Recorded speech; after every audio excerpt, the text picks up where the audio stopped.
Hi, 1HG.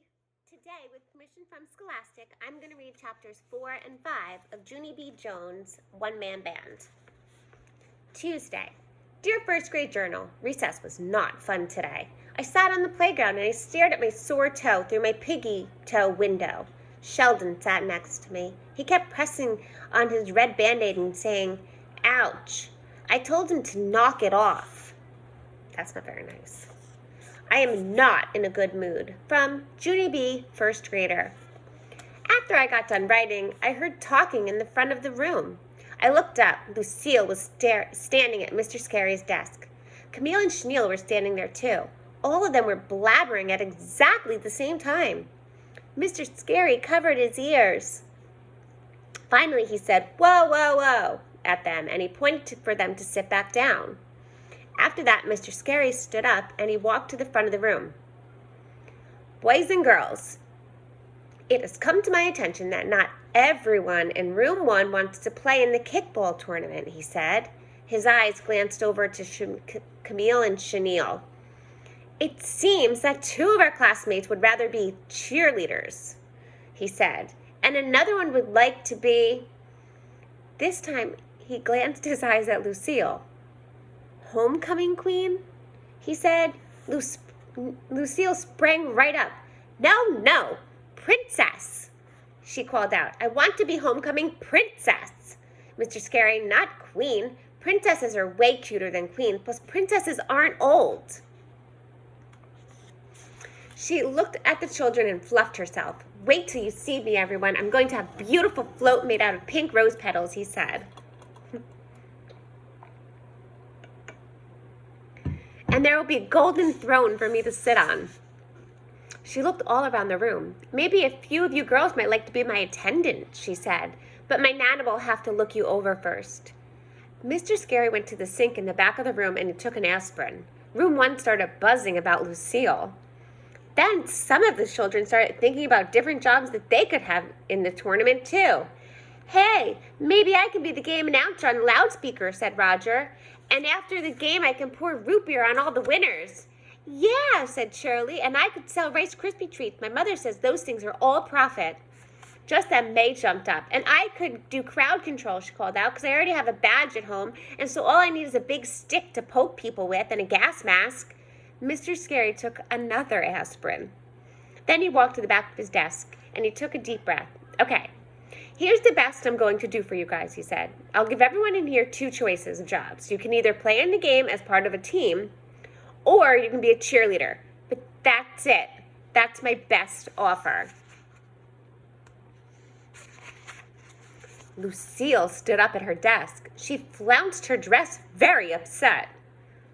Then she plopped back down again. After that, Sheldon stood up too, and he pointed to his Band-Aid. "But what about this, Mr. Scary? Have you forgotten about my injury?" he asked. "I can't play in the game, remember, and cheerleading is just fun for girls." Mr. Scary frowned. "Well, that's not actually true, Sheldon. Lots of colleges have male cheerleaders," he said.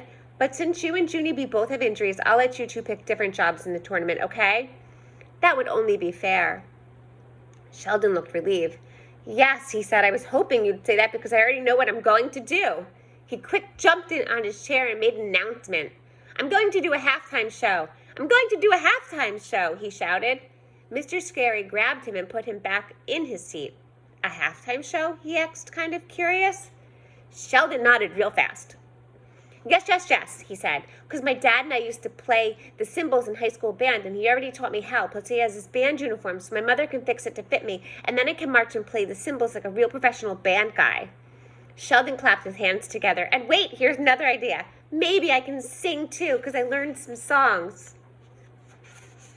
at Christmas time, and my dad says I can almost carry a tune." Mr. Scary smiled. "You know what, Sheldon? I think that's a fine idea," he said. "In fact, a little halftime entertainment would be excellent." Sheldon clapped some more. "Yay, I'll start practicing as soon as I get home," he said. Mr. Scary smiled again. Then he raised an eyebrow and he looked back at me. "So, Junie B, what do you think? If Sheldon does a halftime show, would you like to be in it too?" he asked. "I bet playing an instrument wouldn't be too hard on your sore toe, and I'm sure Sheldon would be happy to have another band member." I did a loud groan.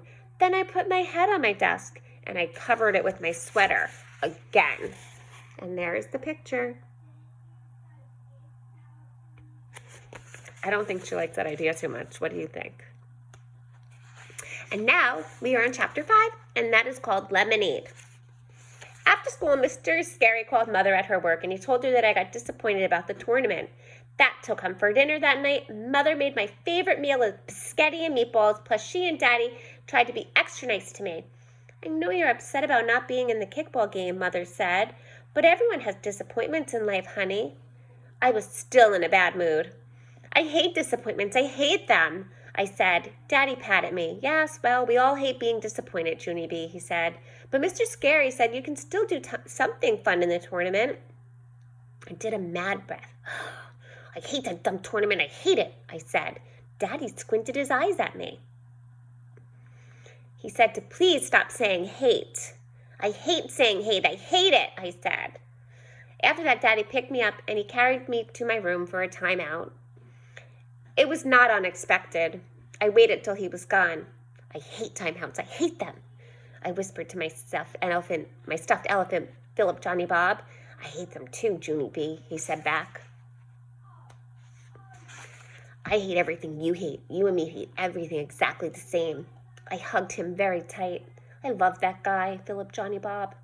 After that, both of us flopped on my bed, and we calmed ourselves down. Pretty soon, Mother came up and got me and shook me back, and she took me back to the table.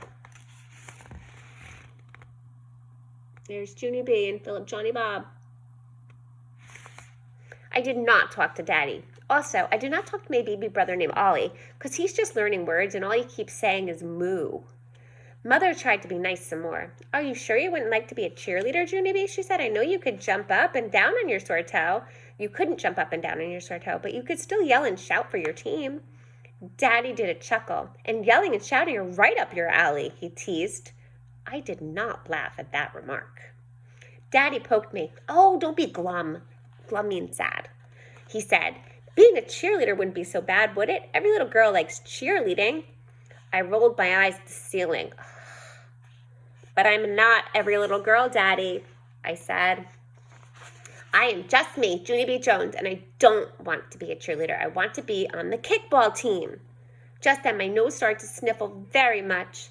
I even had a daydream about it, I said. I was the star of the whole entire game, and it was very wonderful, only now that's never going to happen. Mother gave me a hug. Well, no one can be a star all the time, she said. It's just like I said earlier. Everyone has disappointments sometimes. Right, said Daddy, and when life hands you lemons, you have to learn to make lemonade. I looked weird at that man.